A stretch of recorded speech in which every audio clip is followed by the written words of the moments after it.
Bismillahirrahmanirrahim. Hello, everyone, and welcome to Don Hussam. Hey, the rebrand, ladies and gentlemen. Big up to every single one of you guys. Thank you guys so much for joining us on yet another stream. Today, we're going to be talking about transfers, everyone's favorite topic. We're going to be talking about Gundogan, unfortunately coming back to Manchester City. We're going to be talking about Merino to L'Arsenal. And we're going to be talking about Chelsea. Joao Felix, there you are. Joao Felix. What a shit institution. Anyway, big up to every single one of you guys. Make sure you guys are liking the video. Make sure you guys are subscribing to the channel if you're ready to do so. All these guys' channels also is in the description. So please hit the like button, subscribe, go subscribe to their channels as well. And joining on the channel, first and foremost, one of the biggest troublemakers in the Arsenal fan base. Massive fraud, lover of Arteta and Ethan Nwaneri. Man like Dayo is in the building. How do you doing, Dayo? I'm good, my brother. What's up, man? How you doing? I'm good. You see, you're getting clipped up on YouTube now. Me, I don't even know. I don't. Anything they want to clip, let them clip it. I stand by what I say.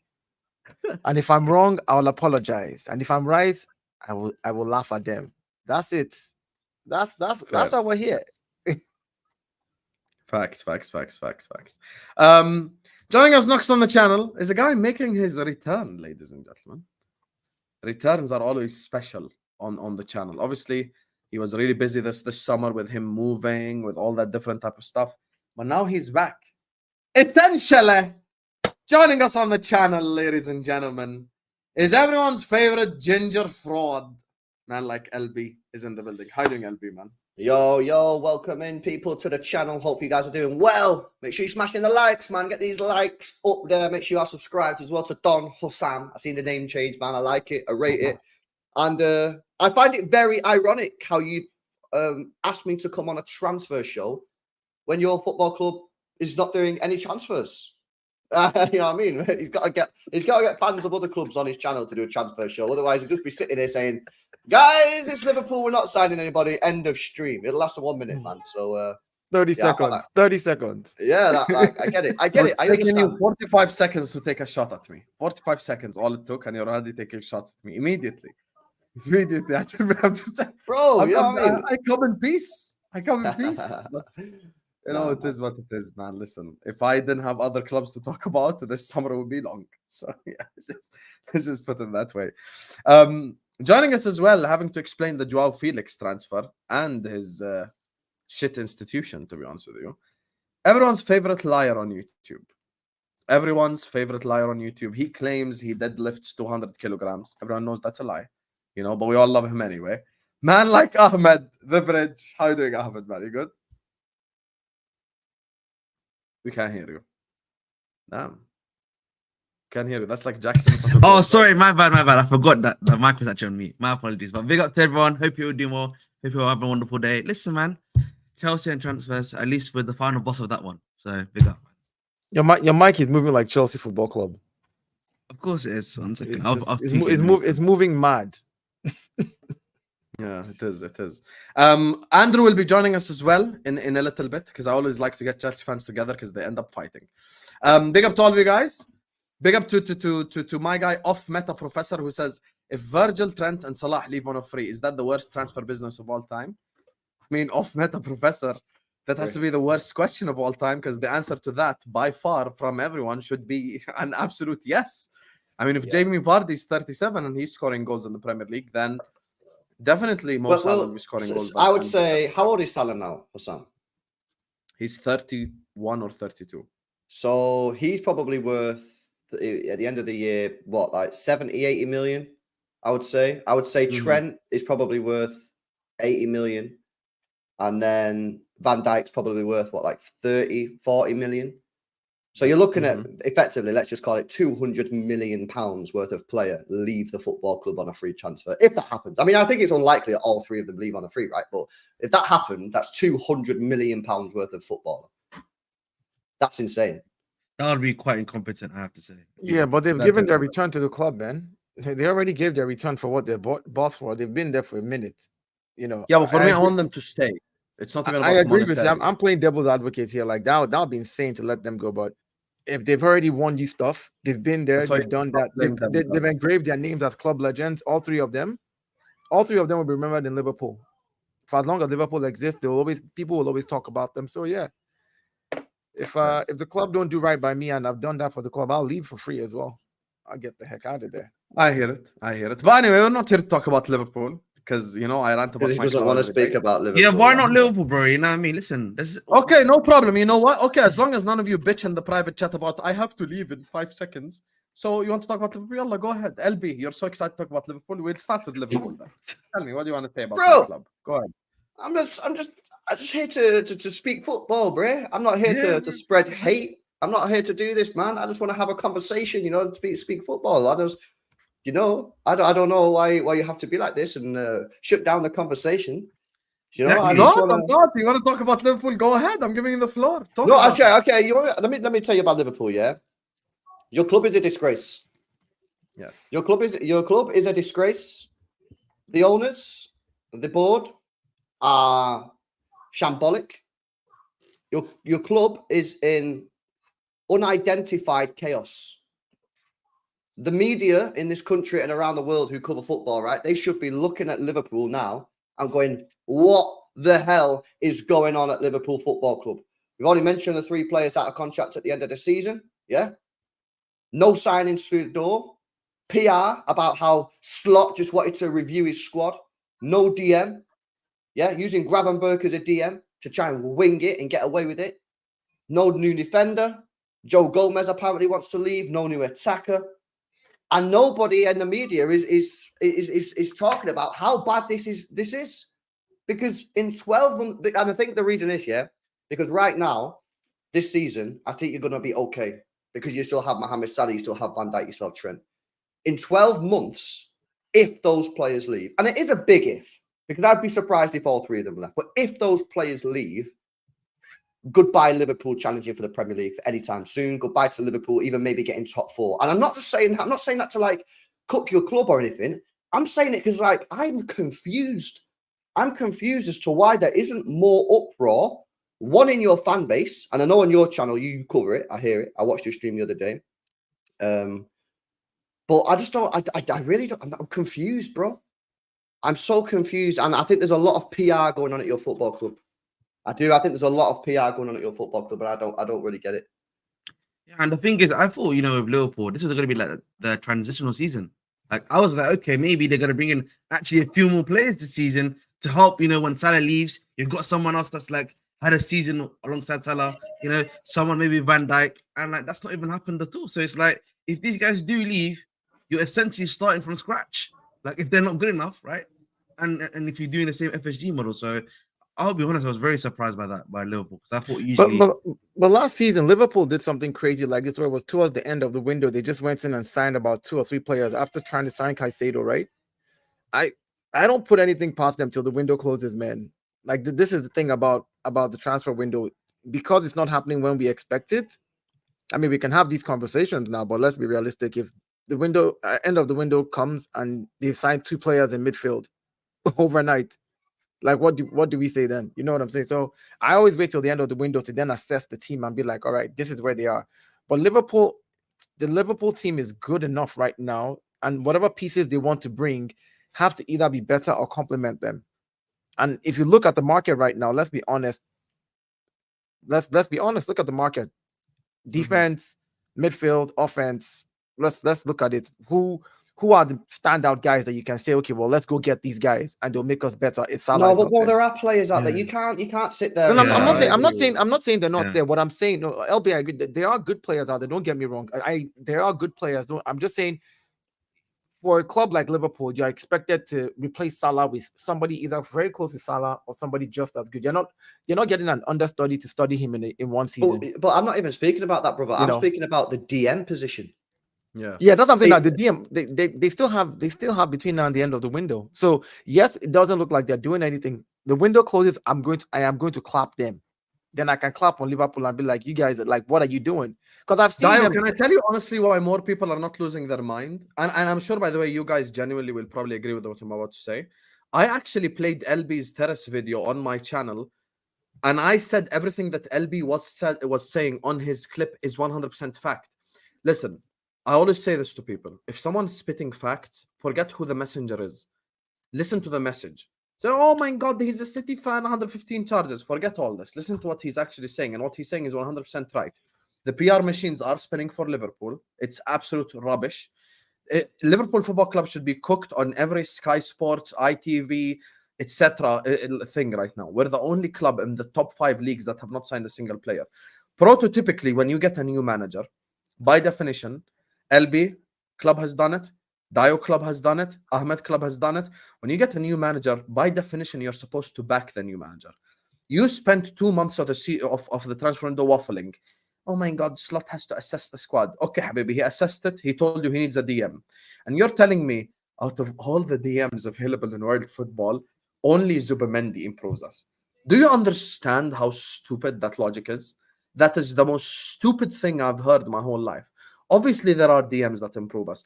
And I disagree with Dayo. Completely agree with LB. This is a buyer's market because everyone's struggling with FFP, with PSR. Dayo, there's another thing as well that's very important with this.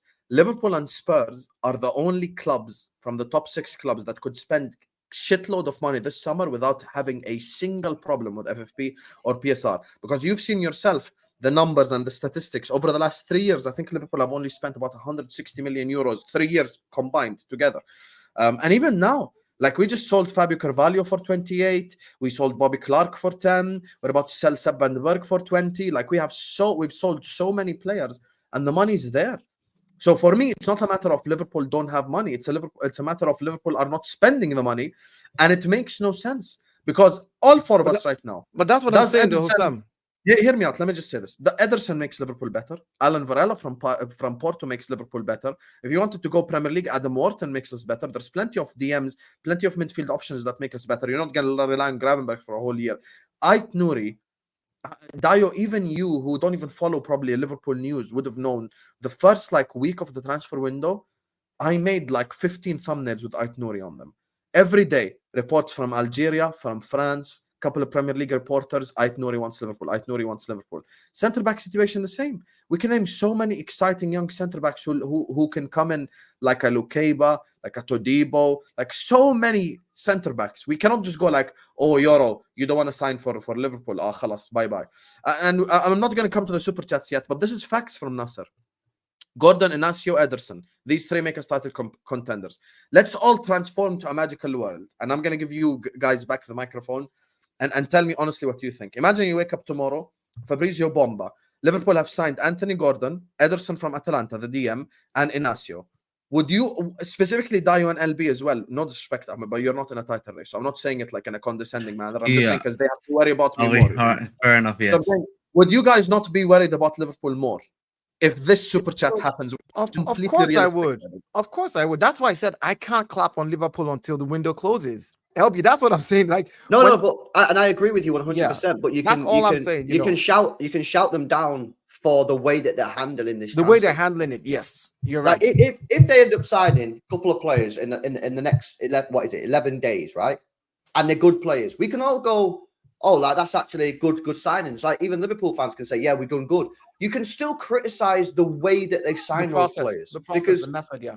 Every football fan, would agree that you want to get your business done early, right? You don't want to be doing it in the last 10 days because exactly. I'm not being funny here. I'm not being funny. If you're a seller now and Liverpool come knocking on your door, you're going, all right, lads. You know what I mean? Add a couple extra zeros on whatever you're about to say, by the way, because you know Liverpool are in panic mode. And the closer you get to the end of the transfer window, the more it becomes the seller that's in power, unless it's obviously a release clause, in which case that doesn't happen. But I just think that the way Liverpool have handled this window has been so poor.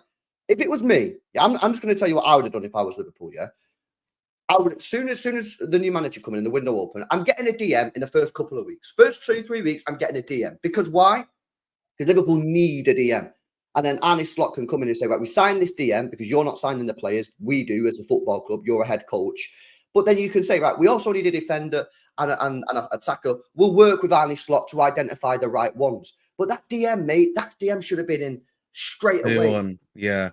straight away, Yeah. man. And again, like Liverpool obviously they got their guy Michael Edwards back and the other gentleman from Bournemouth, right? And so you've got to think to yourself, they've been the spearheads of data analysis and finding these guys here that they need. Even if you can't get Zubimendi, you've got the data that alleged that you've got to get these guys in. So I just don't understand, why they've not been able to find an alternative guy at this point. I totally agree with you on, like, we can criticize the method and the way that they're going about it, because you would expect that most people want their players in early.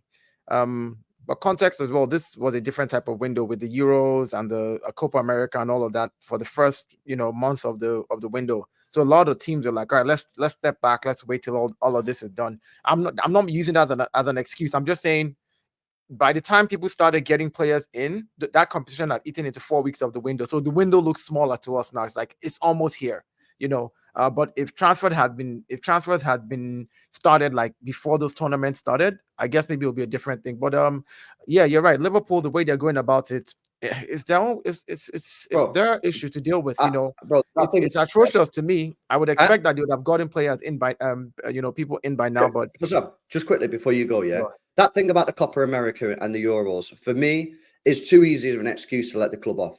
The Copa America final, was the 14th of July. The 14th of July, it was over a month ago. And by the way, correct me if I'm wrong, but there was no AFCON this summer, no? No AFCON generally. Yes, exactly. So any African player wasn't at a tournament. So you've got any African CDM, because they're not at AFCON because there wasn't one this summer. And anyone who's not African who was at the Euros or the Copa America, you've had over a month to sign. So I hear you. You know what I mean? Maybe you can't sign some players in the first couple of weeks, first month of the window because of these two tournaments.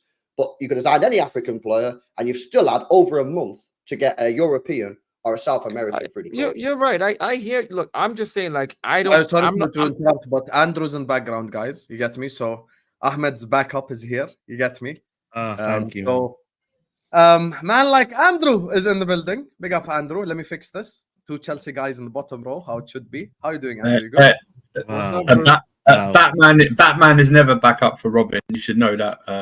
That's all good. Okay, my bad. All good. Here. Yeah. Listen, man. Yeah. He's Anelka. I'm Drogba, so we know who's number one. You wish you were Drogba.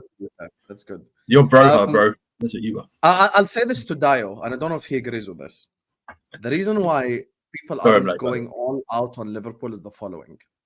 Liverpool aren't as good as Arsenal and City, but aren't as bad as Spurs, Villa, Chelsea, Man United. So we're in that gray area. We're like, they're going to finish third anyway. You get what I'm saying? Like, it's just like, I'm not as good as the two challenging for the title. I might challenge until February, then the fall off happens.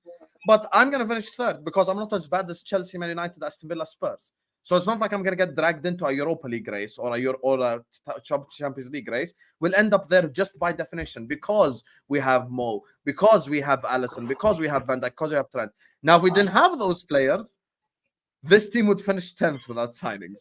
You're right. You're right. You're in the gray area. And the good thing for you being in the gray area as well is the fact that you have a new manager, which could then be the excuse, like, we still came third anyways. We have a new manager. We didn't buy any players, and we're still better than all these other teams.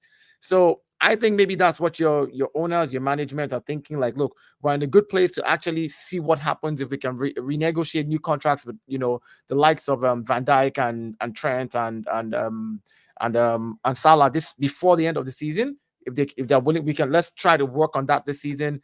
Let's stay in our great area. Let's qualify for Champions League. Let's give Slots the chance to be able to work with these players and get to know them. And then next year we'll back you up, and Slots will give you whatever you want. So I'm just looking at it from the positive. I'm looking at the positive. Yes, you can criticize Liverpool for how they're handling the transfer window, but this Liverpool team is not dead. It's not dead. Yeah. I would just think though. This is not 2018 anymore for Michael Edwards. Do you know what I mean? He's not ahead of the curve when it comes to scouting and stuff like that. We've seen it. Everyone has caught up. Yeah. And look, even smaller clubs are willing to spend a boatload of money as well. Bournemouth have just bought what? Ivan Nilsson from Porto for about 37 million or something like that. Do you know what I mean? So these Premier League clubs now, the smaller clubs, are willing to spend funds to get there. And I just don't think Edwards has got that corner of the market anymore to pick up, you know, or to scout like like he has done. He's and also I think I hate it. Andrew, that's why we all target the same players anyway. Yeah, that's why we're all linked to the same players. You think Merino is only on Arsenal's radar? You think Zubimendi is only on Liverpool's radar? You think Anthony Gordon is only on Liverpool's radar? Even like Joao Felix or whoever, like you think you're the only club in the world that knows about like Joao Felix and Merino and Zubimendi? Come on, bro. Like it's like by the way, the point Andrew just made, people don't realize how true it is, because 5 years ago it was the Liverpool scouting system and what we do is so unbelievable because we do this and we do that. Now we all just target the same players anyway. Lenny Yoro, prime example. Who targeted him? Like 17 clubs. So exactly. Anyway, LB, you're satisfied now? We talk about Liverpool. Can we talk about the actual clubs making transfers? You happy? I'm happy. I'm glad. Did LB really just want to buy Caicedo, or did they do that to just look busy in front of the fans? Kind of like a lazy worker does when the bus is around. I'll be honest with you. People are changing the meaning of PR. Club does PR for positive reasons. You getting shat on by Caicedo publicly is not PR, because that destroys your image. And the same thing with Zubimendi. So it cannot be PR when you get rejected. So it's not PR. It's just it's they're going. I'll put in a bid, and it won't go through. But I love PR. I love being in the news PR. anyway, if it's negative. PR is what LB mentioned at the start of the stream. Like, Liverpool are not signing anyone because they have no money, and that's PR, not PR. Like you're telling me. Yes, exactly. Yeah. Big up to AMG Gunnar, who says big up to you, AMG Gunnar. I appreciate you. Thank you so much. Guys, we're only 20 minutes into the stream. Big up to all of you guys. Make sure you guys are liking and subscribing. Casual AFC, The Bridge, It's LB, and Banter on the Pitch are all in the description. We're going to move on to football clubs who actually are making transfers. LB, you get me, guys? Like, share, comment, subscribe, all that good stuff. Gundogan, captain is back. You get me? There you are. What do you make of Gundogan, Habibi? Bro, this is one of the special days. Yeah, this is top 5 like non-match day days when it comes to City. This is unreal, man. Like, this guy's a legend for our football club. You know, everything he's done for us, captain the treble, winning side, big goals, Aston Villa and that, you know what I mean? So for me, this is just like so special. We needed a player in that midfield. We needed one more.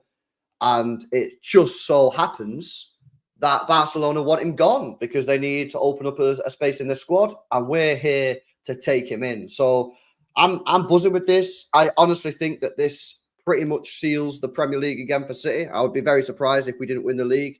We've got Savinho in, we've got Gundogan in.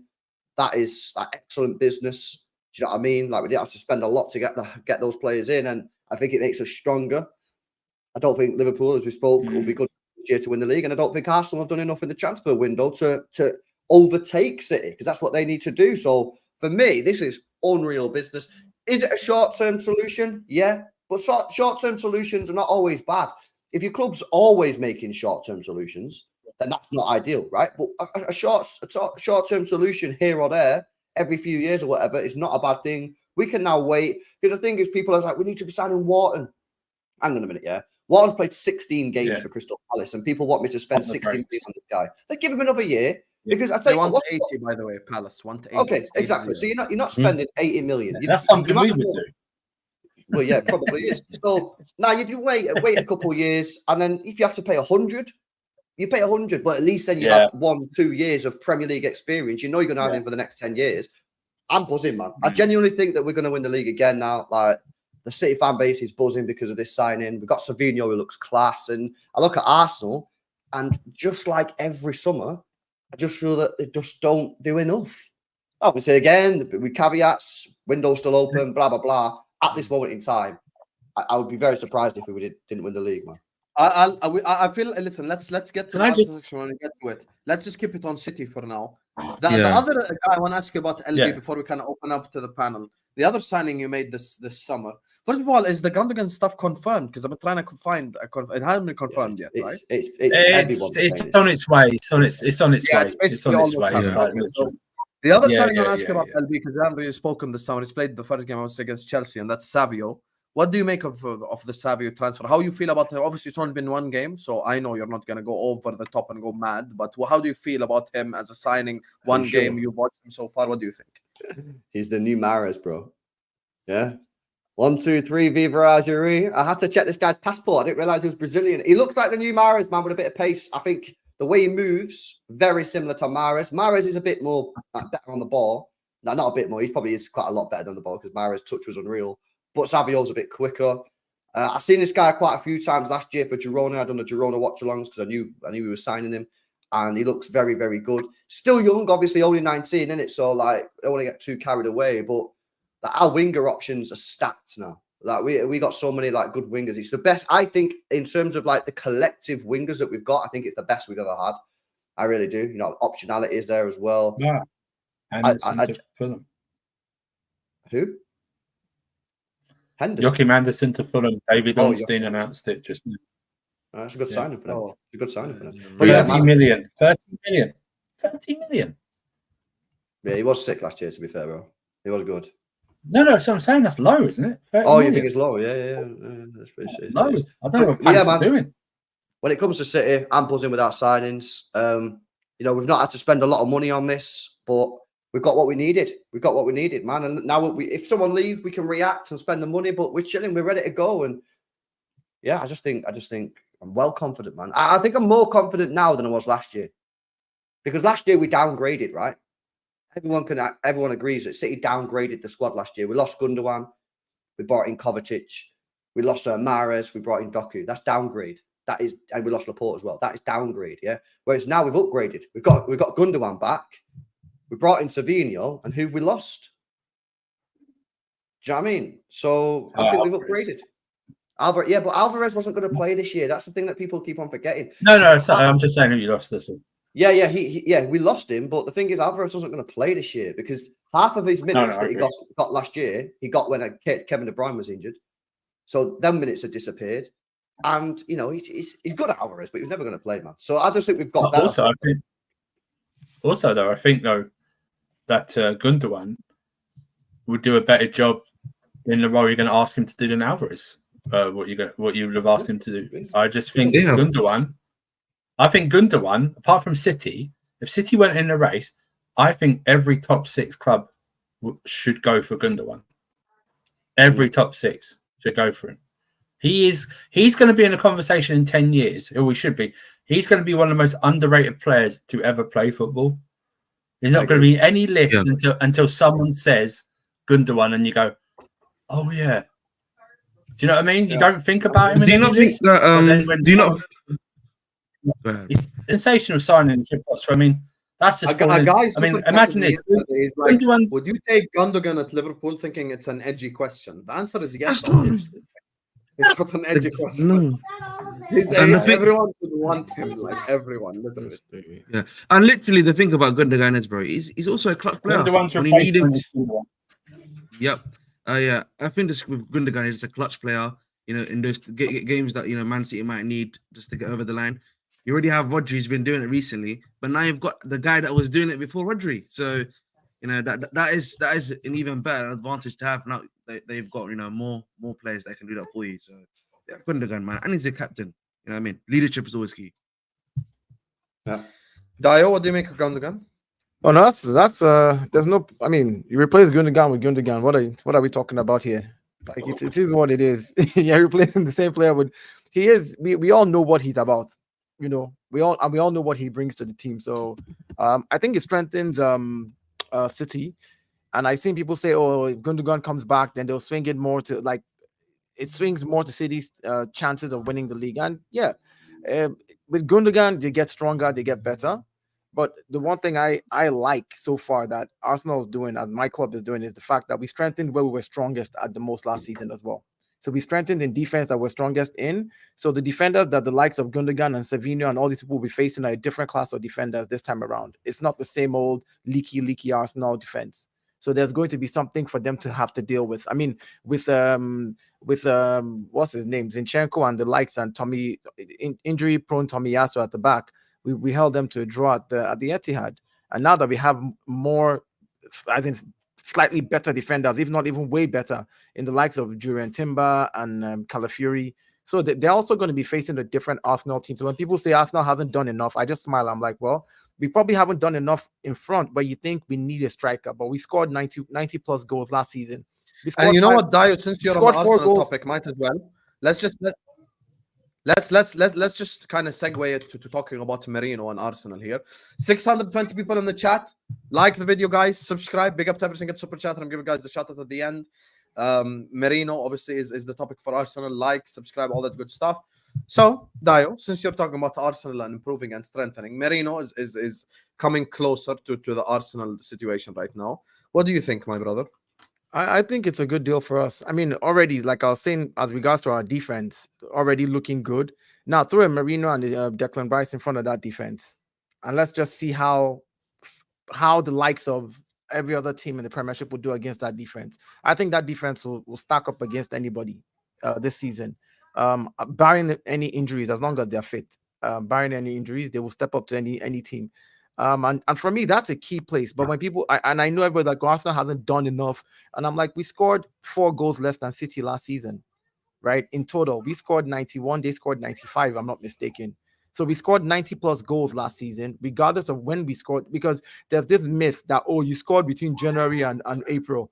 Okay, what about between August and December? We only lost 2 games. We scored in all those other games too. I mean, it's not like we drew all those games. We scored in them. Whether it was 2-0, 2-1, 1-0, we scored. The point is we share our goals. We know we can still score up front. And now we're going to show up the places where we know like the weaknesses, the Aston Villa games where we lost 2-0. If we had just tied those games. So it's in those little fine margins of, you know, being strong defensively and knowing that you can score up front that probably will make the difference this season. Gundogan coming to City is a good deal, but he's not coming up against Rob Holding this time around, and he's coming up against Saliba, Gabriel. You know, you're coming up against some solid defense this time around. So my thing is I'm happy, and we have, if Merino comes in, he's also a very solidly defensive person and very, very technical as well, knows how to carry the ball. Left-footed 8. I mean, he won't. I mean, according to his stats don't do any. I don't dwell on it, but it's good to know what a player brings. And a player like him, who won the most duels in all European leagues last season, who has the highest duel percentage win. Well, that's good. Sitting someone like that and Rice in front of your back four, I think it's going to be a really hard season for everybody as well. I think you're signing the wrong type of player, personally. I don't think you need a Merino. I think you need another creative player, because for me, when I look at Arsenal, I don't think Declan Rice is not a mad creator, Odegaard, there's a lot of pressure on Odegaard, in my opinion, in that team to be the real creator in that midfield, right? Because you've obviously got your wingers, and if you're going to play Partey and Rice and Odegaard, Rice is not always going to create. And for me, then I look at who else you got in there. I'm looking at Odegaard, I'm thinking, who else? Merino doesn't create that much. You have to look at his history. He's not like a mad assist or a mad goal scorer. And I just think that, like, you're signing the wrong player.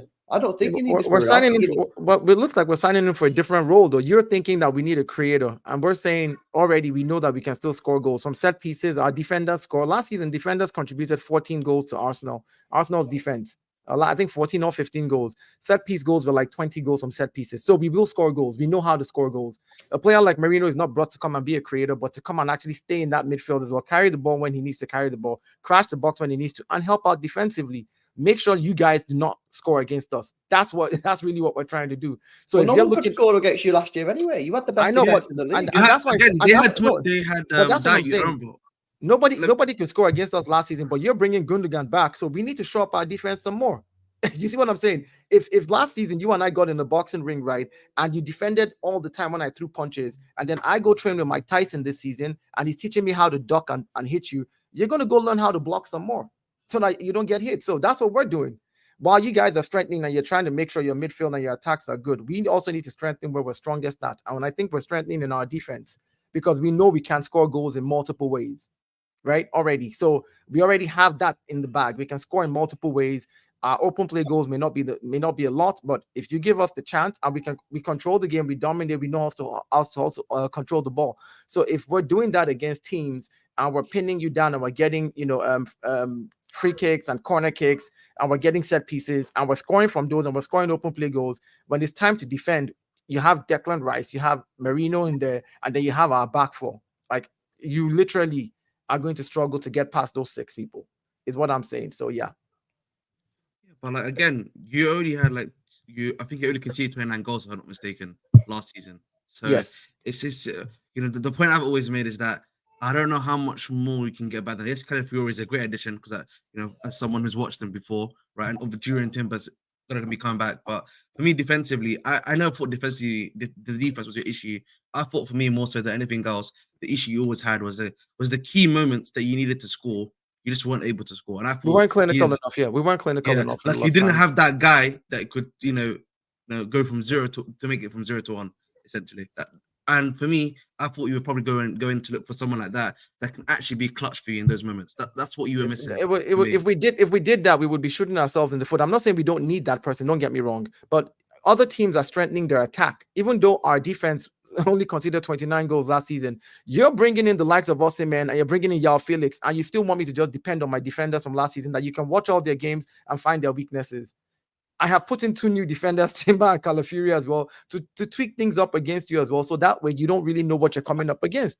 I don't think it's Dayo. I don't think it's a criticism by your defenders. No, it's not criticism. It's not. It's by your defenders and other. Of course, exactly. And that's why I said we're getting a Merino who, as an 8, can crash the box, can do what he needs to do on the left side there, on the left midfield side there, and is also a very defensive player, who won the most of his duels last season, aerial duels. That's a good person to have in your midfield. And if you're looking at what Arteta is building, majority of everybody in our midfield, barring the likes of Odegaard and maybe Ethan Nwaneri, are 6 foot and above, including defenders. He's just building a team of giants from that midfield all the way to the back. I think Ben White is literally the shortest defender we have outside Jurriën Timber and Zinchenko. If I'm talking about the tall guys, the Ben White is probably the shortest one. He worried, maybe because we saw it even in the game against Wolves. Partey just still didn't look 100%. Yeah, Partey, he's not 100% yet. He's not 100% yeah, I mean, yet. So maybe you need Partey's not good. I'm sorry, Arsenal fans. Dayo probably knows this. Partey's not going to do a 30, 35, 36, 37. That's why Merino makes sense, because Rice can drop to the 6, Merino can drop in the 8. And when Partey is good enough and fit enough to play 4 or 5 games at a stretch, Partey plays the 6, put Rice in the 8. If it's not working, bring a Merino in, or when we score, bring a Merino in who's also very more defensive, or take Partey out, leave Merino and Rice, who are also solidly defensive, so that you can manage Partey's time, so that he doesn't get injured, he doesn't play super many games. Like, this is just being able to rotate players when you need to, in-game management. And I think it's a good fit for the profile. And here's the thing. When you're that close to City, chasing them 2 points away, they beat you by drawing 2 games and you lose 2 games, right? When you're that close to City, it's very hard to find the profile of players that need to fit exactly what you need to get above City. That's where we're at. Like, we're not rebuilding the whole squad. The Arsenal team that ended last season only lost by 2 points, people. It was 4 goals less than what City scored. It wasn't a whitewash. It wasn't like we're far off City. So what we need are the right profiles in those positions to kind of be able to step up, compete against City. And when City is bringing people like Gundogan back, buying Savinho, you're looking at the squad and you're saying, well, their attacking options are really, really looking very dangerous. Then we have to be solidly defensive. We know we can score already. And we just need to add a couple of pieces in the midfield and in the attack to get extra goals. Most people are telling me we need a moments person. I think so too. But this team last season that we're talking about, we're not talking about 7 points behind City or 8 points behind City. It was until the last day of the season that we knew City was going to get it. They had a game in hand, but until the last day. So just the right pieces, and I think we're good. Merino is a good deal for me. I think he'll do what he's, if you look at the bench when we played last time, we had the likes of Gabriel Jesus coming off the bench, Leandro Trossard coming off the bench. The bench looks a little stronger. You have the likes of Merino coming off the bench. That's not a bad thing. Calafiori coming off the bench. That's not a bad thing. Timber coming off the bench. That's not a bad thing. So as a squad, we're looking a lot stronger. I think we just need 1 or 2 more pieces and we'll be fine. LB, your criticism of Merino is basically like they kept clean sheets anyway. That's your criticism. I'm not criticizing the signing of Merino. I just think it should be that money should be used elsewhere. Do you know what I mean? I think Saka, like, bro, I don't know how this guy's still going. You know what I mean? Like, the amount he's played, like, you need cover for him. If it was me personally, I'd use Gabriel Jesus as a right winger, as a backup right winger, because I've seen him do that at City. He was actually very good at it. I think it's his best position. and then maybe sign another forward, another striker. I think you need another attacking midfielder. You know, if you want to sign Merino, that's cool. But you've got, in my opinion, you need to sign another attacker. And I want to see Arsenal, like as a sort of like football guy, like I want to see Arsenal sign an attacking midfielder. You want to sign Merino as well, that's cool. But I think them other two positions are really, really important because, like, I'm not being funny here, and I don't want to say this, but it's true. At some point, Saka is going to drop off, man, because you can't keep playing him as much as you keep, like, especially because he's been playing since he was so young. Like, I just feel that, like, what are Arsenal doing, man? But that's why we have Gabby Jesus. On the left, we have Martinelli and Leandro Trossard. On the right, on the right now, I agree with you. We should get a striker, but if they get a striker, then that would be whatever striker we settle for, and Kai Havertz would be our striker. And then Jesus moves to the right to back up Bukayo Saka. But is that going to happen, though? That's what's I mean, there's still 11 days of the window. Merino is coming in 11 days. We don't know what's going to happen. You didn't know Gundogan was coming until today. You weren't thinking this way up until now. So the idea that Arsenal is not going to, if Eddie Nketiah leaves, like the idea that we're not going to replace him as in that striking position is a joke. We will have to. We can't get rid of a striker and not replace a striker. So my point is, I agree, bro. Yeah. But obviously, we can only go off the facts at the moment. Exactly. But I mean, we're saying at the moment, if we decide to go off just the facts, right? Our front line, Trossard can play across the front three, left, right, and middle. So if we need to give Saka minutes to rest, like we saw against the game, in our opening game, Saka got, I think it was 10 minutes, 15 minutes at the end of the game. Saka got hooked. There was nothing wrong with him. It just took him out, like, I come and rest. And then Martinelli went to the right. Trossard went to the left. So, so the point is, I think this season, Merino, let me just say, I think if Merino stays fit all year long, they can break the Chelsea 15 goals record. Same with Calafiori. No, they can't. They have that back six. No, okay. So you guys get directly. You guys. No. I'm just saying in modern day football, no one's going to concede. I ask 1 second. Let me ask you the question. Other than Liverpool and Manchester City, and you could say Spurs because it's a North London derby, who's breaking that Arsenal defense down with those 5 right there? With those no. It's not about that. I just think they'll concede more than 15 goals. Yeah, it's one of the greatest achievements in Premier League. Yeah. I just think in modern day football, records are made to be broken, though. I know, but there are some records that won't. Even you would admit a 15. It's a tough record. It's a tough record to break, but it's not impossible. There must be. I haven't researched it from it. There must be other leagues that have had totals that are close or something like that. But I just think in modern day football, I just can't see it happening. Do you know what I mean? It's just one of those. And the thing is. It's just one of those things. I actually thought for about a third of the season last season, I actually thought City might do it because they weren't conceding a lot of goals in the early part. They weren't doing it, but I don't know. I just don't see it happening in modern day football. No, it's not going to happen, bro. Last year, Arsenal's defense was mega. Yeah, we can all agree on this panel. Arsenal's defense, they still conceded double the amount of goals. Than that record. You're not gonna go from a defense which was sick last year and half the amount of goals still. That record from Chelsea is freaky. It's one of the most underrated records in Premier League history, man. It'll never be broken, in my opinion. I think that's we didn't even the season after we didn't even do much to our defense. I think we just changed our left back because Bridge was injured, and I think we conceded nearly double the amount after that, and that's with nearly the same defense. So it's like I think that's just a unique thing. That's all at the moment. Listen, power to you. I mean, if you do that, you're winning the league by a lot. Whoever does that record is winning the league by a lot of points. A lot of points. But here's the thing, when you say Arsenal's defense was mega and Arsenal were unbelievable last year, I don't know if even Dayo himself will agree, but I feel like last season, Arsenal in the last 6 months was much better than Arsenal in the first 6 months of the season. They switched things around. They played completely differently.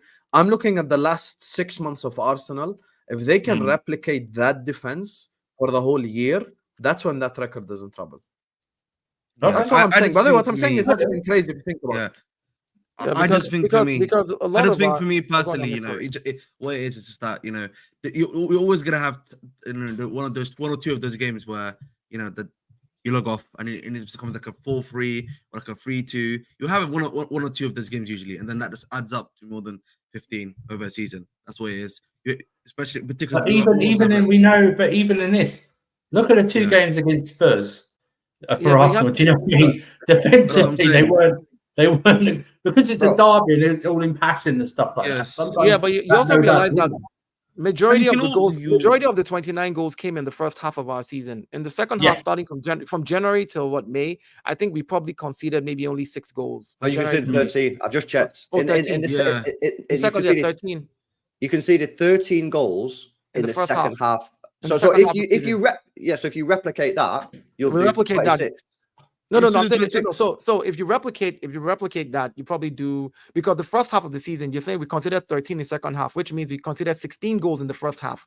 So Yeah. if we go into this first half of the season conceding, like literally, if we play the way we're supposed to play and do not concede any goals in the first half of the season and maybe concede 10, I don't see us. Yeah, it's going to be a hard record to break. I think it's you'd have to get to. I think- You'd have to get to January. you have to get to January with about No, Bro, 6. it's not happening. Yeah. Honestly, You truth know, is, Yeah, it's you not. have to be at 7 or 8, but I think if you're you- at 7 I in January, Hey, then you're look, fine. like No, I said, think you'd in have January, to- you're fine. No, I think you'd have to It's, concede. it's- I think you'd have it's to hard. concede It's only hard. 5. Only 5. Yeah, I think if you only concede Yeah. 5 by January, then I will say the record's in May. Look, Yeah. it's But- an And again, like it's just It's very mad. unrealistic. Again, Mad.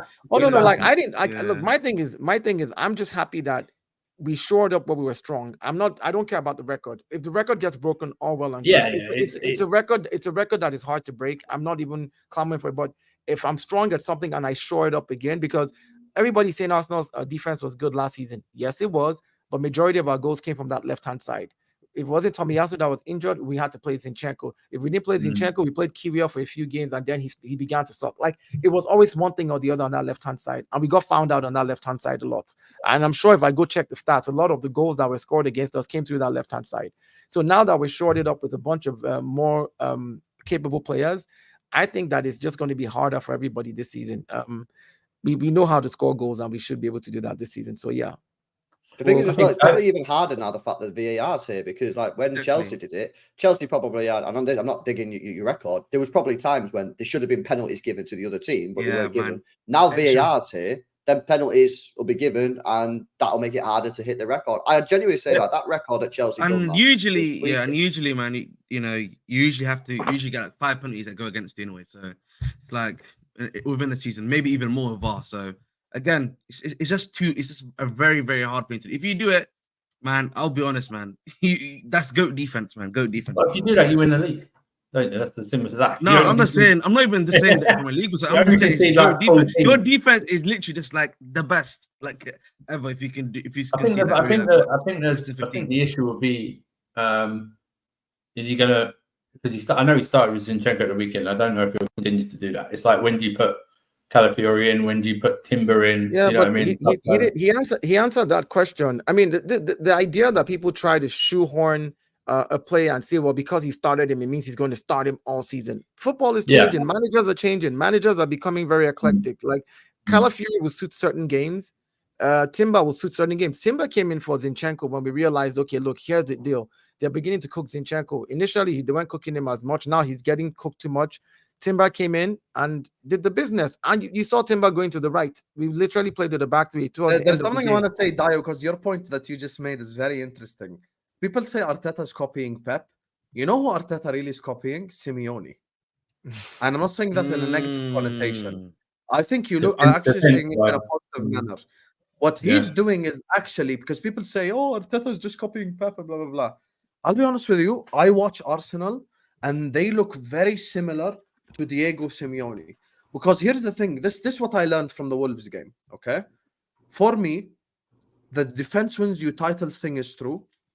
However, you look at the Wolves thing, right? Bro, Wolves had like 2 chances the whole game.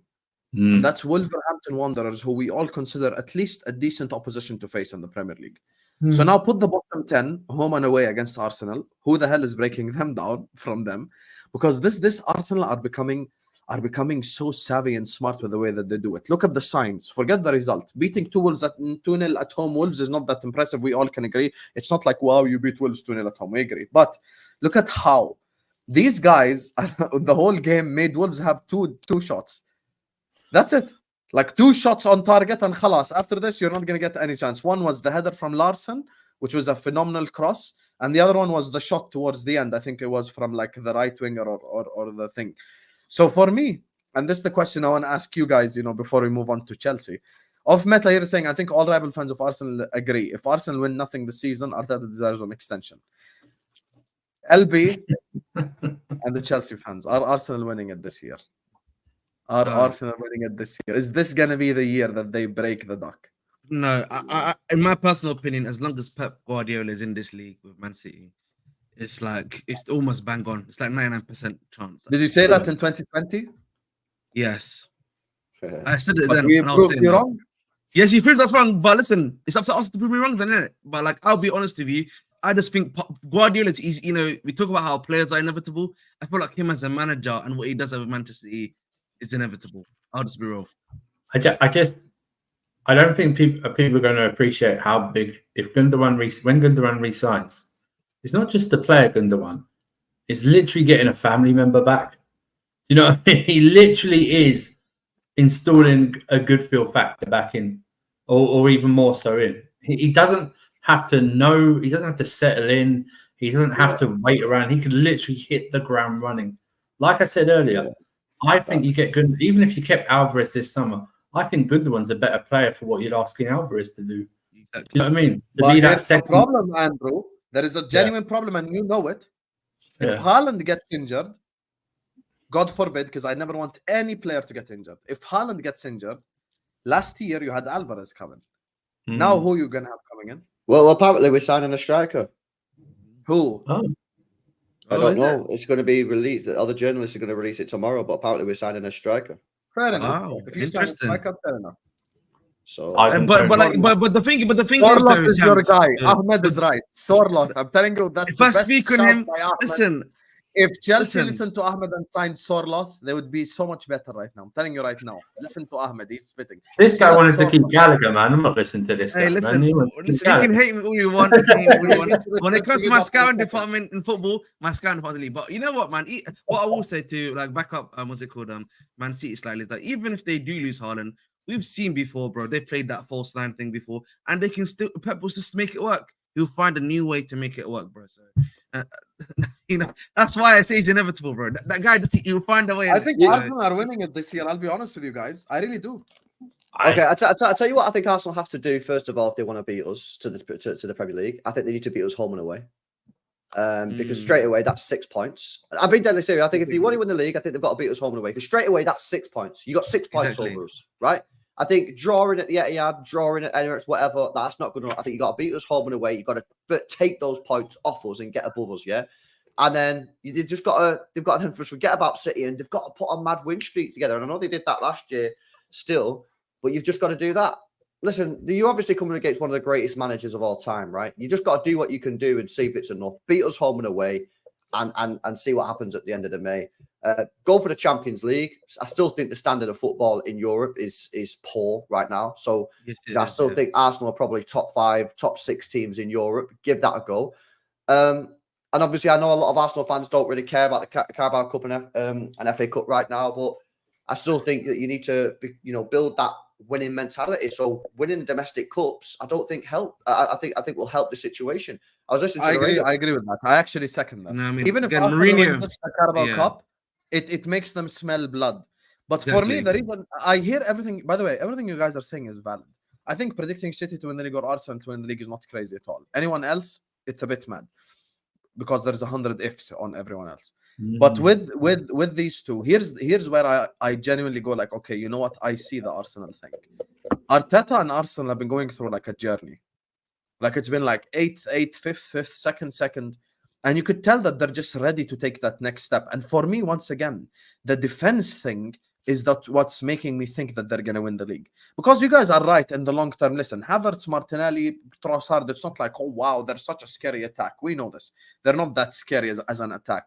But from a defensive perspective, for me, breaking Arsenal down is going to be a pain in the ass for about 15 teams, 14 teams in this league, home and away. Now, that alone, if they can keep, obviously, listen, we have to be honest here. It's not like someone will score a goal from a corner here or someone will get a counter-attack goal here, blah, blah, blah. It's going to happen. It's not like Arsenal going to keep clean sheet in every single game.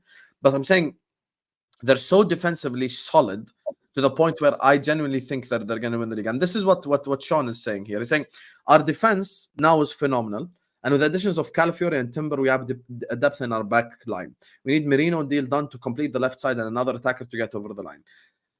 With the other attacker, I think probably we're all in agreement that they need one more. And for me, it doesn't even necessarily need to be a striker. It actually it could be a goal-scoring winger because Martinelli ain't on it this season. Can I say something, Hussam, to what you said, earlier? That we need to beat CD home and away, get 6 points clear. You didn't beat us home and away last season, and you won the league, and we were the closest rival to you. So, so here's what I'm saying. It works both ways. Yes, it's Pep, it's City. I totally agree with you. You didn't beat us home and away. We took 4 points off you and still did not win the league. So there's even winning 6 points. My point is, as long as the games, and this is where I was telling someone, I think Hussam has heard me say this. You drew 7 games and you lost 3 games. You won 28 games. City won 28. Arsenal won 28. We both won 28 games apiece. It's not like you won 29 and the difference was you drew 7 and lost 3. I drew 5 and lost 5. In 2 of the games that I lost against Aston Villa and West Ham, if my defense was more solid, 20 minutes at the end of the game, conceding 2 goals to Aston Villa is atrocious. If we had shored up that defense and we had literally taken a point away from those 2 games, we literally would have been on the same points. But guess what? Those things happen though, bro. I know, but that's what I'm saying. That's what I'm saying, that our defense, that's why I'm glad that we have shored up our defense now, because in those type of games where we're unable to score, we don't concede anymore. Because, bro, that's not gonna happen, no. Listen, in those type of games last season, who are we bringing in off the bench? Against Aston Villa, who are we bringing in? My part, because in some games you might not be able to score. The game at the Etihad, you weren't able to score against us. No matter who you threw up on the pitch, we played our defense. We played it very well. So my point is, when we say things, I agree with you. By the way, what Dayo saying ain't even crazy. I think they have to beat City at home, just not away. You have to beat them in the Emirates, but no one can go to the Etihad and go like, we must win. I'll take a draw at the Etihad now. That's a fantastic but the problem that I have with that though, Hussam, is that we're so superior to most of the other teams in the league that we can make up those points. And our Arsenal, so Arsenal though. That's what we're saying. That's what I'm saying. I'm saying we can. I know, but last year we didn't, because we didn't like. This is what I'm saying to LB, which is why I said we strengthened where we're stronger. That's good. We're strengthening in the midfield with Merino, where I think we still need extra bodies, which is good. If we bring in an attacker, Eddie Lee's bringing whatever striker profile that it is. Our squad is more prepared in those type of games, right? Where it's like against Bayern, look at who we had to throw in. We're looking for a goal, Eddie Nketiah. Like, what are we talking about? So my point is, we're strengthening where we need to strengthen, and you're strengthening where you need to strengthen. But last season, even though you won the league last season, you didn't beat us home and away, and it wasn't like we were far away from you. So the idea, home and away, you win the league, don't you? Yeah. I'm just saying, if we beat everybody else, and if we beat everybody else, you have to beat everybody else. But LB, you know what, LB? I can't lie to you. Your argument is weak because Arsenal cannot look at the game at the Etihad and go like, you know what? If we won that game, we won the league, because they have to be kicking themselves for drawing to West Ham at home, for losing. Yeah, that's it. That's it there. But my point is the worst results. Wait a second, Hussam. Wait a second. It's dropping points and City drop points. That's what you're actually selling your team short, LB, with that logic as well. No. The point that I'm making there, is that those results are always going to happen. We drew 2-2 to Palace when we was 2-0 up. You're not going to go through the season and have a perfect season where you draw to City home and away and then beat everyone else and then just win the league. For me, I think Arsenal need to go out there and beat City at home and beat them away. Take 6 points off them, because you're still going to drop those points in other games. Just because you've signed Calafiori, you got Timber back, and you signed Merino, doesn't mean that you're going to go every other game against every other team and win. You're going to have a game, right? I know, but I'm asking you again. You didn't beat us home and away last season, but you still won the league. But we're better than you. No, hold on, because you went on last season to win all the games you needed to win, which is why I said in the games, and I'm giving you examples, in the games that we should not have lost, even though we played better than them, but we eventually lost because we either stopped concentrating, dropped the ball in defense, and boom, it was done. Aston Villa happens again. Yeah, that's why I said, which is why I said those were some of the mistakes that were looked at, and we showed up where we were stronger.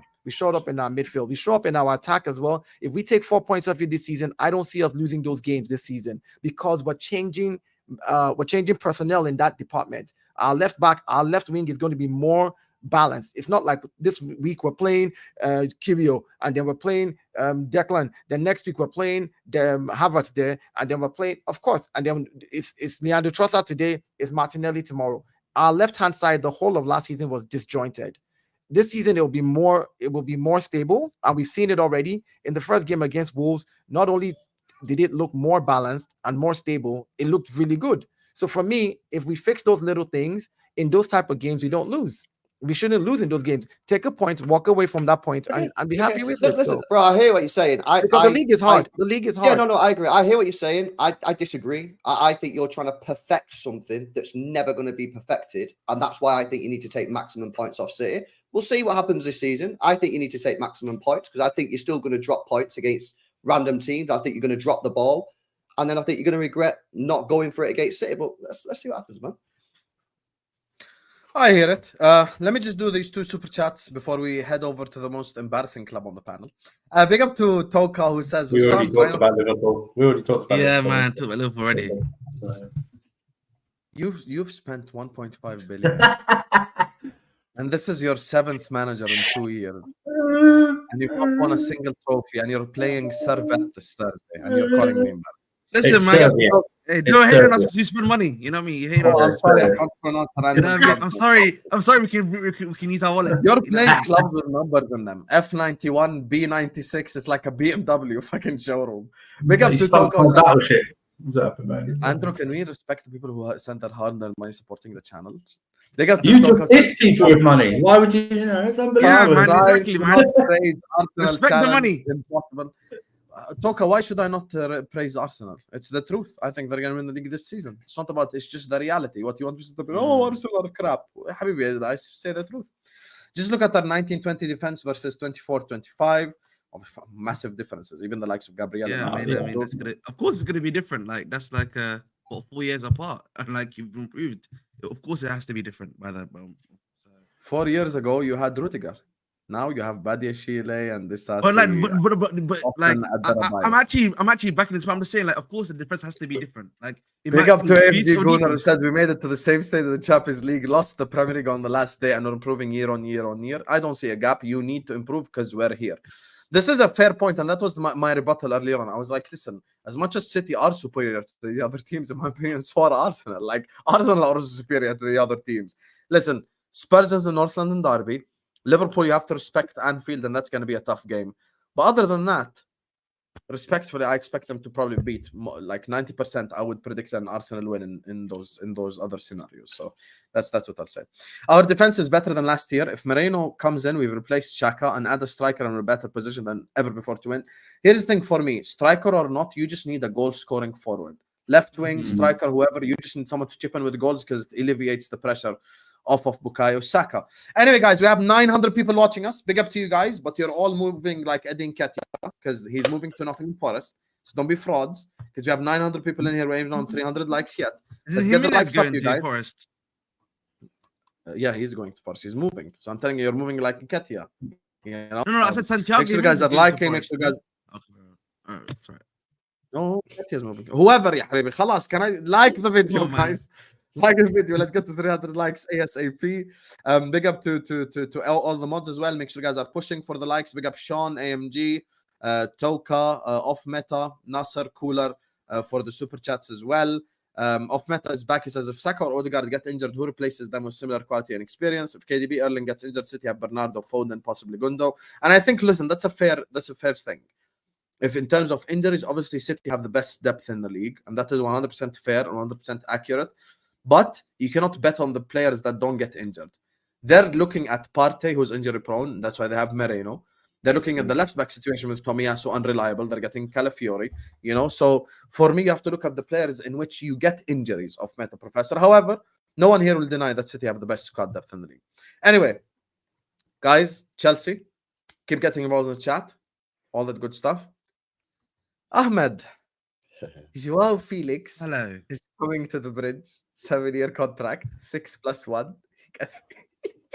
Listen, so first things first, man. Big out Joao Day, man. Big out Joao Day. Okay, now jokes aside, Okay, I had to do the jokes fast, you know. I had to get a little cheeky joke in, of course. But honestly speaking, when it comes to Joao Felix, listen, I used to make a joke a lot of the time with Joao Felix, the wire joke, the thing about the old days, they're the old days. And I feel like, with Joao Felix, he's a guy that's kind of like from a previous, that's meant to really be in a previous era of football in terms of the way he plays. But saying all of that, I think from a depth, the price you're buying him at Chelsea Football Club, I think from a depth perspective, I actually think it's not a bad signing if you look at him as a guy that's going to come off the bench, do a job for you, particularly, with Nkuku. Who, listen, I highly rate Nkuku, but at times he's known to be an injury-prone player. We obviously saw what happened last season. I think if you can plug him in there, maybe even as a depth signing on the wing. Bro Listen, said for depth signing. Are you joking, bro? yes, I've seen him. How deep is this, man? What is happening? Well, listen. You guys have let me give you an example, right? Last season, when we were kind of like hit with injuries, if you looked at our bench, the vast majority of our bench were actually academy kids, right? So we need someone at the very least that's going to be be able to be consistently fit enough. B, could also provide something for you off the bench of some level of good quality. You have 19 midfielders. We don't. No, we Yes, don't. we don't. Yes, you do. We don't have a. No, we don't. You've fallen for the propaganda as well, so we don't. Let me go back to your website. Let me go back to your website. Bring up. Let me go to your listen, website. currently right now, our early midfielders are obviously Lavia, Caicedo, Enzo. Cassidy is still here. Forget all of that. Can you tell me where Felix will play, Akhi? I want to know this. I told you in the middle, bro. In the middle, probably in the middle. Where? In the left 8 role, probably, or like in the 10 if you left 8 role. So who's getting dropped then? No, he's going to be the depth player. So there's going to be the starter, who's probably going to be Palmer and Nkuku is going to be in the middle. He's going to give a 7-year contract to a bench player. Well, listen, yes, he's going to be on the bench, and he has to prove himself. Simple as that for me, really. Hey, he's on. Ahmed, I know you're an objective guy about your club. You're not even like crazy, like positive and shit. Yes. Be honest with me. Are you not worried about this shit at this point in time? Be real. Are you not going like, what the fuck are you doing? Like, be real about it, please.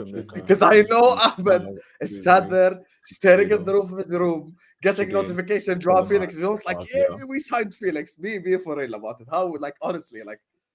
I don't know what to tell you, bro. Like, would I have had a better player than Felix to be in my club? Of course. Like, I don't know how you want me to answer this question. Like, of course, yeah. But the reality is, man, as long as he's gonna be, as long as I have Nkuku there and Palmer, he's not starting. So, like, for me, yes, we can talk about we had to buy him, etc., everything like that. The thing is, Palmer's probably gonna play in there. You've still got Pedro Neto that's gonna be playing for me on the left.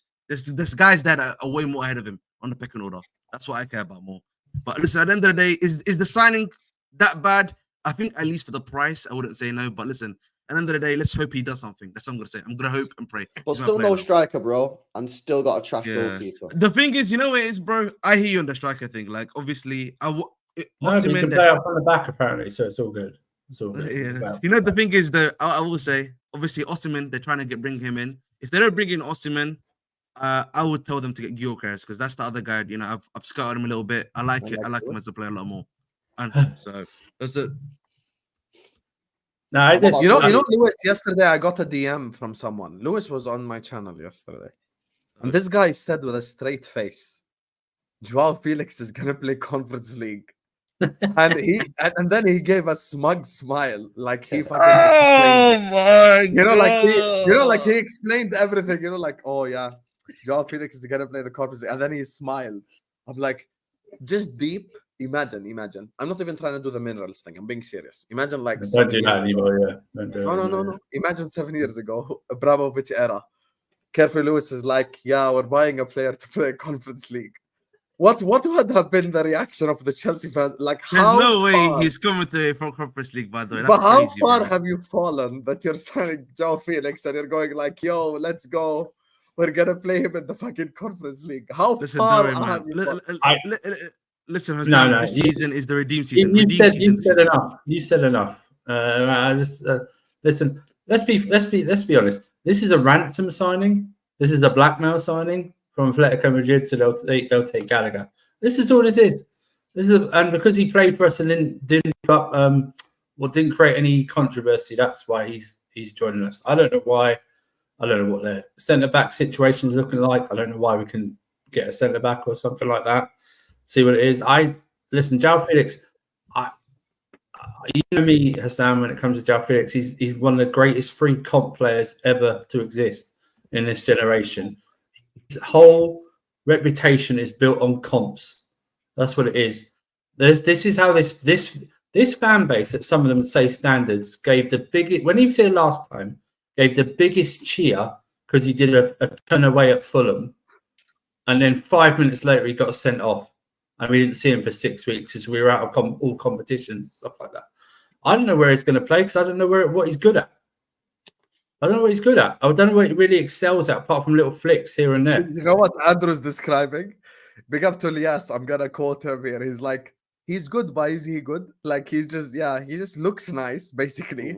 So Is like, you know, if you were younger and played football, you played with a player like that, and then as soon as you kicked them, they didn't do anything for the rest of the game. Do you know what I mean? That's what this is. Yeah, the first touch was the loudest cheer. Oh my goodness! Ironically, that was the same game where Lewis ran after Potter and said it's not his fault, it's the players. It's on a video somewhere. That's what he said. Yeah, but then he blamed Poch all year long. Like, Yeah. Oh my god! I forgot about that. Listen. Poch now. I don't know where he's going to play. I don't think he excels out On wide. the bench, that's where he's going to play. Yeah, exactly. He's on the bench. Yes. He's gonna be bench now. Let's be honest, right? Let's be honest. He's doing this with his hair on the bench. That's what he's. Let's be honest. Fully fit. Don't even try and put him in these starting 11s for me. Fully fit. Yeah. He's not better than Palmer on the right. He won't be better than Neto on the left, and he wouldn't be better for me than Nkuku in the middle. And if we do sign an Osimhen or something, I don't even think he's better than Jackson up front. Do you know what I mean? No, he's not better than Jackson up front. I agree with that. Yeah, he's not better than Jackson. Yeah. And everyone's going to go squad depth and everything like that. He's just a player that I just, you know, he's like Depay. He's like Ousmane Dembele. Do you know what I mean? He's in that camp. He's in that player where you just go, why is there all a fuss about it? a tier below them, and I'm not even exaggerating. Yeah, you know what it is, man. You know what I will say. I think he's a tier below them. I'm not even exaggerating. He flatters to deceive. He flatters to deceive. Do you know what I mean? He's just. Yeah. I don't know. Like I said, I think we could have got another player, but you know. I just think for Lewis me, is happy because Felix will score against Servette. Oh my goodness! Because Felix will score against Servette and F91 in the Conference League. So he's like, hey, we signed. Yeah. You're so you know what he will do? He'll do what Fernando Torres did in the second season, where he scored most of his goals in Europe, but in like the group stages and everything like that. He'll get everyone. Is he doing Fernando Torres in Europa League? Europa League Fernando Torres. Sam, a Chelsea fan this season will say to you, Felix has got 15 GNA, and you'll look it up, and he would have got 13 of them in the Conference League. No, don't kill me, man. No, but I was gonna say Cup against like Watford, and like one in the Premier League from a deflection against like I don't know Ipswich or some shit. Yeah. What I will say quickly what I will say quickly with him, yeah. Listen, he's got a lot to prove. So listen, if he proves himself, we'll see what happens, isn't it? Let's hope he can improve himself at the very least. Ahmed has zero confidence whatsoever. I've never seen Ahmed less confident in all the time working with him. This is the shittest answer he's ever given, with zero confidence whatsoever. It's like, yeah, he has a lot to prove in it. We'll see what happens. You're shitting it currently. Let me ask you a question. If we had Felix Sunday, what would have been the difference on Sunday if we had Felix? He wouldn't have come on. Yeah, I don't know. When were you playing, bro? What would he know?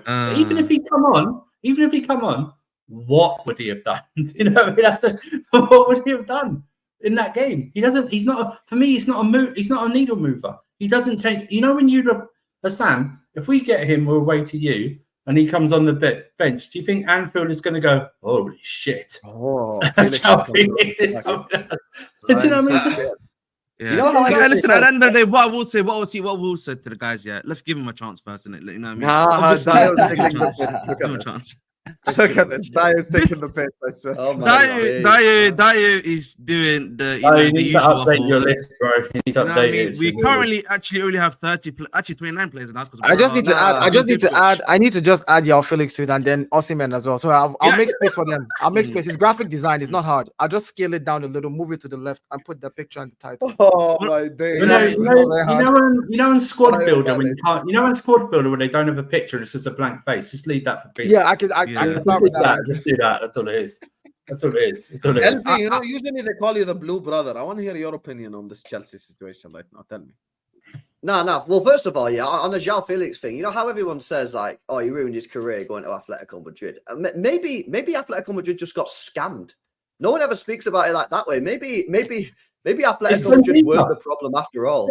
Maybe Joao Felix was the problem, not Atletico Madrid was the problem. Hold on, it's Benfica, man. You're right, and they did it with Endo Fernandez and Endo Fernandez as well. That's what I'm saying. So they've given you two scams. Man.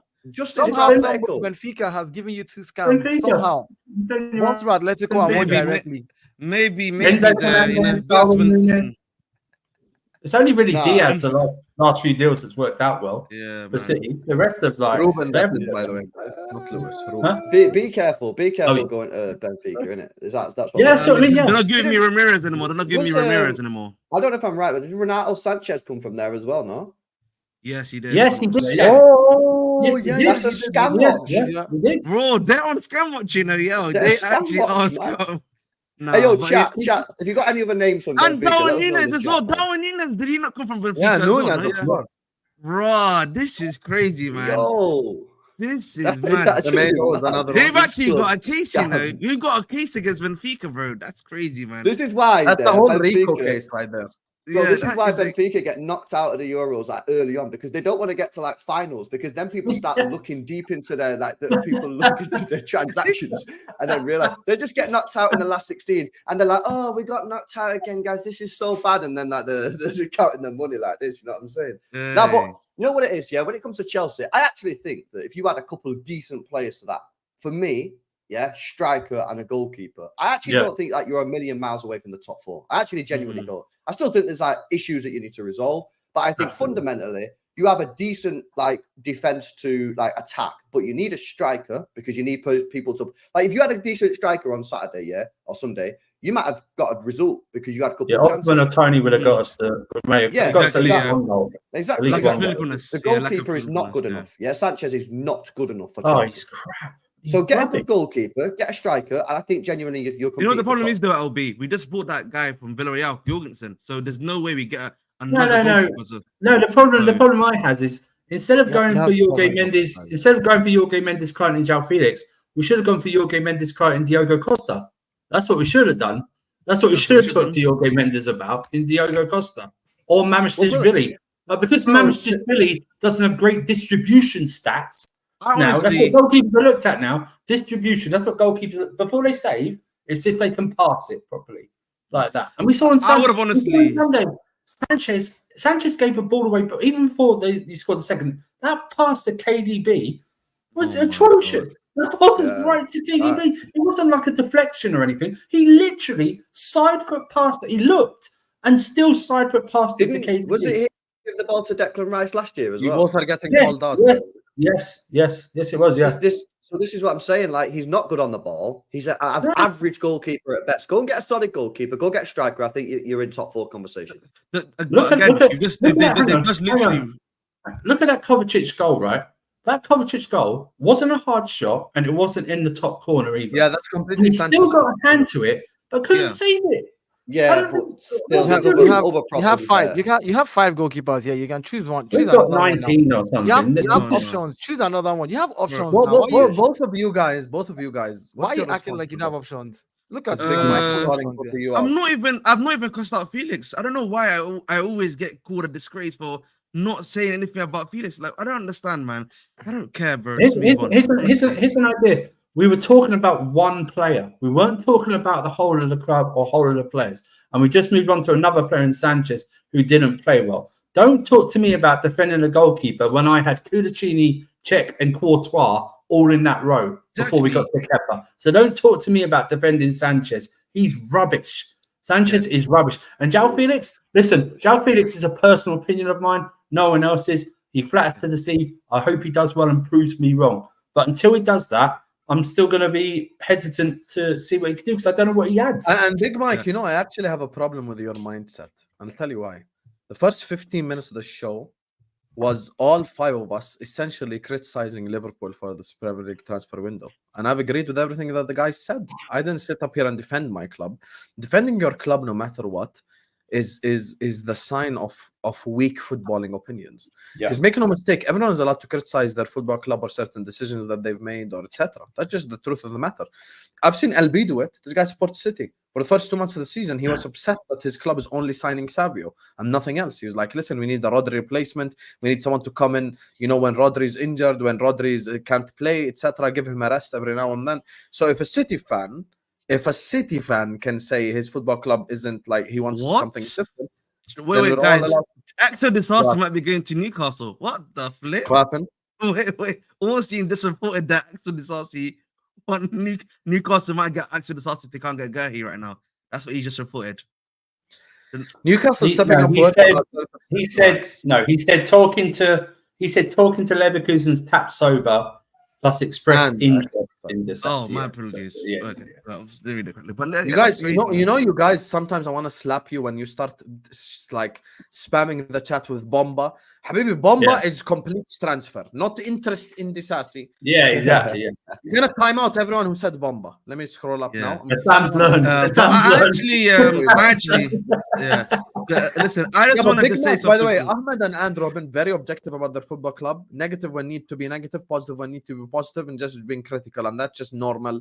And this is completely something that all of us on this panel do. You can't just sit up here and just kiss ass to Chelsea because you're a Chelsea fan. We're discussing one player. We weren't discussing. And they're talking about Joao Felix. What do you want them to say? Oh wow, Joao Felix is the next big thing. There's a reason why the vast majority of our fans are saying he's a depth player, because we still don't know if he's good enough yet or not. But like, I'm just gonna go back to the GK stuff, right? Obviously, you've got Jorgensen now. There's no way another GK comes in at least this season, I would say. So hopefully he starts. I think for me, the club made a mistake going for Jorgensen. I said, yeah, if you wanted a balanced player, Martin Bolka was the guy you should have gone for, or Chevalier from Lille, because they have good shot stopping and they can at least play out at the back, you know, in the way that the club is asking for. And I was surprised that they didn't go for both of them, because you could have got them for 30 million, both of them. But LB's right, and I've said it before. It's like the two most important positions on any football team is the goalkeeper and striker. You can't have doubts over both positions in any team. One you can possibly get away with. Possibly. But if you have two set, then your team, you can do a lot with your team. And you know what as well, right? I get it. Maresca want to play pep ball. I get it. Right, but Petrovic is so much better than Sanchez at actually saving. That even, you know what? Let me say for the sake of argument, Petrovic is gonna make 5 mistakes playing out from the back, 10 mistakes even this season. Okay, bro. At the end of the day, these Sanchez goalkeeping mistakes are a bigger disaster. We saw it in preseason though. Like the thing that annoys me about Maresca, and this is like, you know, something that kind of annoyed me. He said he watched the tape from last season. So you've watched the tape last season. You saw how bad Sanchez was and why we had to bring in Petrovic. So why bring him back in? You even saw in preseason the way he was playing wasn't great either. So it's just like, are you just sticking with this because it's like your way or the highway, or are you just not willing to, you know, change it up with the guys you already have at goalkeeper already, in Jorgensen or even Petrovic? It's because management says we bought them, you have 5 of them, you need to play them because we need to make sure that at least they're up there when we want to sell them. Your owners don't. You bought that guy for 20 million. You got. All I'm saying, but they want his value. Like, listen, that's how you listen. You bought him for 20 million, yes, and then you play good. You get players around him. Chelsea does very well in the Conference League. How much do you think they're going to want to sell him for? Bro, it doesn't matter. No, here's the thing. Dayo. That's what your owners are looking at, dude. Dayo, even if you think what you said is right, actually playing him is lowering his value. It's almost like what was happening. It's almost like with Broha. Like, you know, like how when Broha was playing, right? Just quickly, Dayo. You know how Broha was playing, yeah, and we were and like he was missing these shots here, and we were trying to sell this guy until, like, obviously he's going to Ipswich. We were making the joke. We're losing 5 million on him every time he misses a shot on target. Let me give it a good example. We haven't played Ramsdale. We didn't play Ramsdale all season. Last season, his value still is going to go down. Ramsdale's value is not going to be not as much. But here's the thing: you're going to base it on the Ramsdale that we saw 2 seasons ago. And Dayo, you're right in terms of an Enzo or a Caicedo or someone they've paid a whole shitload of money for. I'm just But 20 a saying, 20 million, that's what million I'm signing saying. ain't the same. Yeah, I 20 know. million Yes. ain't All the I'm same. saying is your owners want certain people. Look, you can tell from the way your team is being run. Maresca is like every manager is a yes man, of course, to their owners, because the owners can kick you out regardless of how good you are. They own it, they have the money, it's their club, right? We understand that. But the point is, you have a manager who doesn't have the experience in the Premier League, has a bunch of players that you guys have bought, and it just looks like you guys are basically running a school of bring the players in, churn them up, sell. Like that looks like what this is to me. It doesn't look anything any other thing, because it's hard to try to comprehend what you want to do. Hold on, it's a not lack trying of to direction. I think it's like I would say it's a little bit of column A and it's a little bit of column B in the sense that yes, there are going to be players. Yeah, there's going to be players. Yes, in a year or two, they'll get sent out on loan and then they'll probably try to fill it them. No, they're like but not all of them. But not all of them. They just like most even fans. I think they just don't. They disrespect the goalkeeping position, especially. Do you know what I mean? It's all about whether you can pass it 30 yards or not. Do you know what I mean? Now, being a shot stopper is more important. But I'll just say this finally on Chelsea before we just do the super chats and wrap up. Here's the thing, you guys. Chelsea Football Club cannot be reduced to we have to sign someone from Atletico just because we're giving them Gallagher. That's not a transfer plan. Yeah, that is not good. That's not good looking you, by the way. That's not a strategy at all. And then they went to Amorodi and they're like, no, we're not going to sign Amorodi. And we want the other guy that came to our club anyway, and he just has good touches. So like, that's just weird. Before you go, Hussam, I think another point that we need to add here is that listen, this is a problem when you get into bed with super agents as well. Like, if you owe these guys a favor, eventually they will also come back calling. So this is like, I think on the club that they have to be careful. No, that's fine. Just go by. Just go by. The same thing with Ugarte. Watch him get Ugarte to Man United because of the even if it's on loan. Even if it's on loan, he's getting there. He's getting. I also think Savio is going to take City up a level. By far. It's not up a level, up 2 levels. Savino is that one game. Yeah. I think Rio Gomo is going to take us up 2 levels. Big up to Sean who says United or Chelsea. Oh my god, that was unnecessary, bro. Which one has a worse European campaign? Again, Benfica are the transfer window champions by far in the last decade, scamming everyone. Lastly, how Mo thinks Chelsea finishes top 4. Hey, listen, I'm not on the Chelsea top 4 train at all. I'll be honest with you. I just think after Liverpool, it could be anyone. After the top 3, it could be anyone. Oh, you know who I think is most likely, but many people don't ride them? I think it's Newcastle. 1 game a week. Yes. I said Newcastle, yeah. Let's be real, bro. And it's crazy. I tell you this. If you somehow, I don't think even you believe this. If you somehow rip Anthony Gordon from them, then I don't think they finish top 4. But I don't think it's going to happen. If I somehow take Rihanna from her man currently, I am going to be the sexiest man on the planet. It's just cut the just bullshit, believe. Andrew, man. Think positively, man. Come on, believe. I'm just trying to get But you know the funny thing, Hussam, this season, so I don't have to shave my mustache. That's it. Hussam, do you know what I think? I think between 4th and like the 4th and 8th, it's going to be 2 points, 1 point, 3 points. Anybody can be shuffled. It was the past season. It was the past season, wasn't it? The reason why I'm putting Newcastle in 4th is literally the fact that they have 1 game a week. 1 game a week. And again, Europe is just going to be very big this season again. There's a lot of games to play in Europe this season as well. Yeah, you've got to also remember United, Spurs, and Chelsea are playing more games in the Thursday. They're playing more games like the Champions, and they're playing Thursday, Sunday football.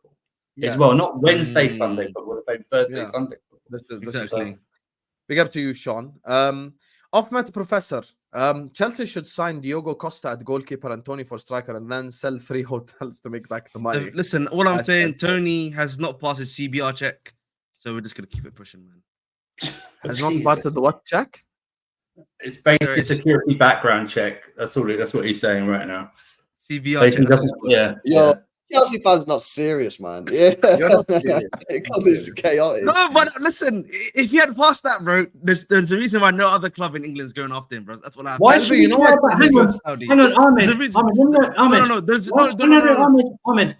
Why should we care about Tony when we've just made Enzo Fernandez our captain? So why should we care about Tony? Oh my god. Okay, listen, that's a problem that I also have. Okay, we can deal with that problem, but at the same time, that if he's got a CBR issue, bro, if he's got a CRB issue, bro, or a CBR issue as well, like that's double whammy. I don't feel like we can have two things happen at the same time, which are wrong.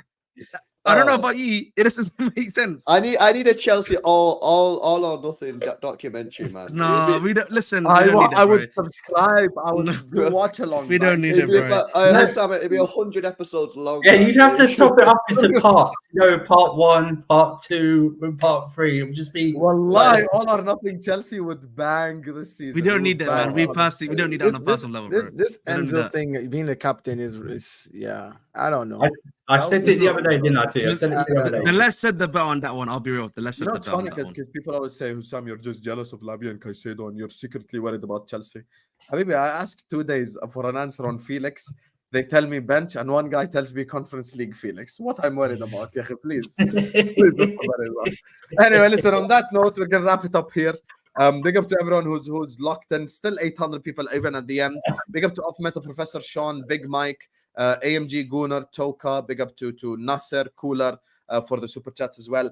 800 people in the building. Please hit the like button on your way out. Subscribe to Don Hussam if you're ready to do so. I think we're literally 1 subscriber away from 34.5k. Or 5k now. So please like, share, comment, subscribe, all that good stuff. And It's LB is in the description. Casual FC, Andrew's in the description. The Bridge is in the description. Banter on the Pitch is in the description. Go subscribe to all these guys as well. Don't go anywhere, because this stream is going to take you to Rivals Rumble, Habibi, on Footy Judge Mo, where they are about to go in. And if you think I play devil's advocate and laugh on Chelsea, look at what Mo is about to say about that football club. So it's going to be one hell of a stream. I'll be in the comment section as well. And just to piss him off, you guys know we cannot raid Mo without pissing him off. So let's piss him off. I want you all to spam his chat with Genoa. Because Genoa. Everyone, last copy paste his comment. If you are not on the comment section spamming his chat with Genoa, you are a fraud. You are 100% a fraud. And capital letters. All in capital letters. All in capital letters. Very good. Right. Yes, all caps. Don't be putting no small letter, no nothing. I'm going to be there as well in caps, Genoa. Spam. Yep. No, forget Forza Juve. They drew 2-2 Genoa.